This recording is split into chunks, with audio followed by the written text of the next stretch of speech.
तो पिछले पॉडकास्ट में सवाल उठा था कि आखिर खंड पाठ के तीसरे दिन ऐसा क्या हो गया था जिससे नर्स को गुस्सा आ गया और नर्स ने अपने एक रिश्तेदार को जेल में डाल दिया। तो आज इस पॉडकास्ट में आपको इन सवालों का जवाब देने वाला हूँ। तो नर्स और उसके दोस्त पार्ट में सेवा कर रहे थे, सबको चाय और पकौड़े दे रहे थे, पर अचानक ही नर्स को कुछ काम याद आ जाता है जिससे नर्स चला जाता है, लेकिन अपने दोस्तों को काम समझ आ जाता है। पर थोड़ी देर बाद एक बूढ़ी महिला आए थे जो कि बहुत ही भूखी दिख रही थी। तो जो सेवा कर रहे थे वो बूढ़ी महिला को एक जगह बिठाते हैं और उन्हें चाय और पकौड़े देते हैं। जब वह चाय और पकौड़े खा रही थी बूढ़ी महिला, तो एक अजीब सी महिला यानी नर्स की मामी आ जाती है और उस बूढ़ी महिला को मारने लगती है, उसे तंग करने लगती है। जो सेवा कर रहे थे वो भी नर्स की मामी को रोकने की कोशिश कर रहे थे, लेकिन वो रोक नहीं पा रहे थे, वो हाथ नहीं उठा पा रहे थे क्योंकि वो नर्स की मामी थी।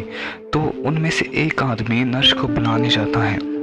तो जब ये बात नर्स को पता चलती है कि एक बूढ़ी महिला को उसकी मामी तंग कर रही है, तो बिना वक्त ज़ाया करे वो पाठ वाली जगह ही पहुंच जाता है और अपनी मामी को पकड़ता है और 4 छापड़ लगाता है और उन्हें कहता है, तुम्हें पता है तुमने किसको तंग किया है, तुमने किसको मारा है?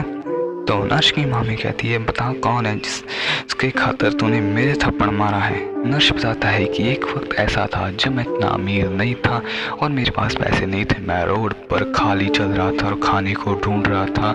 मैं बेहोश होने वाला था, तो मैंने इन बुजुर्ग महिला से खाने की मांग की, खाना मांगा, तो इन्होंने बेझिझक मुझे खाना दे दिया और मेरी भूख मिटाई। अब चाहे मैं अमीर हो चुका हूँ, लेकिन फिर भी मैं इनकी उन रोटियों का उधारी हूँ। और नर्स की जान बचाने वाला नर्स के लिए भगवान से भी ऊपर है और तूने मेरे भगवान पर हाथ उठाया है, तुझे तो कड़ी से कड़ी सज़ा मिलेगी। तो नर्स अपने फाउंडेशन के बॉडीगार्ड्स को फ़ोन कर बुला लेता है। थोड़ी देर बाद नर्स के बॉडीगार्ड्स आ जाते हैं। तो नर्स कहता है, जाओ और मेरी मामी को जेल में डाल दो। और फिर वकील को फ़ोन मिलाता है और कहता है कि मेरी मामी पर केस डालो, उन्होंने एक बुजुर्ग महिला को तंग करने का जुर्म किया है। पर वकील सवाल उठाने लगता है कि वो तो आपकी मामी है। तो नर्स गुस्से से कहता है, मामी तो क्या हुआ, मुजरिम तो मुजरिम होता है। तो वकील उसकी बात मान जाता है। तो फिर जो बॉडीगार्ड्स होते हैं वो नर्स की मामी को ले जाते हैं। फिर जब नर्स के बॉडीगार्ड नर्स की मामी को जेल में ले जाते हैं, तो वह बूढ़ी महिला के पास जाता है और उनसे माफ़ी मांगता है और उन्हें कहता है कि आपको इंसाफ ज़रूर मिलेगा और उनको कड़ी से कड़ी सज़ा मिलेगी।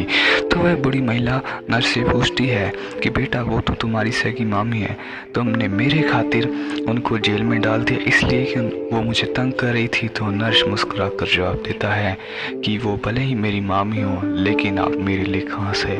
आपने मेरा साथ तब दिया जब मैं कुछ भी नहीं था, और मैं आपका साथ अब दे रहा हूँ जब मेरे पास सब कुछ है।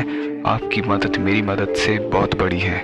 ये सुनकर बूढ़ी महिला की आंखों में आंसू आ जाते हैं और वह नर्स को गले लगा लेती है। इस लड़के की इंसानियत देखो, अमीर हो गया लेकिन उस बड़ी महिला को कभी नहीं भूलना जिसने नर्स की मदद तब की जब वह उसका बुरा वक्त चल रहा था।